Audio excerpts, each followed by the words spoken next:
Yung mga upuan, di ba pinag-usapan natin, di ba? Hindi komportable ang mga bata. May simple akong solusyon. Ano yun? Tanggalin ang mga upuan, palitan ng kama. Ay, mas komportable. Galing nun. Parang sa sinehan nga may kama. Yes. Sa classroom wala. Ano ba yun? Totoo. At tutulong din ako sa pagbili ng mga kama. Wow. Diba? Galing. Saka maganda yan. Oo, maganda. Mas komportable. Oo, nakahiga ka na. Teka po, teka. I agree with everything they said. Para talaga matuto ang mga anak namin, dapat ayusin yung mga dapat ayusin. At tutulong ako. Tutulong kami lahat. Teka lang po sandali lang po Sa tingin ko, hindi po talaga yun yung dahilan ng kahinaan ng mga anak ninyo.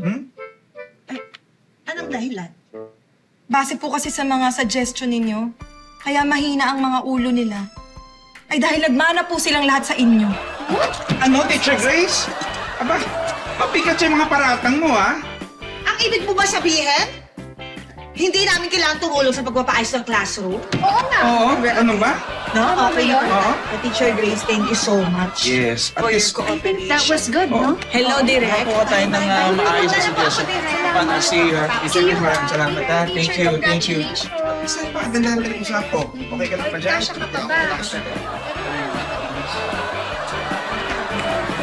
Hope.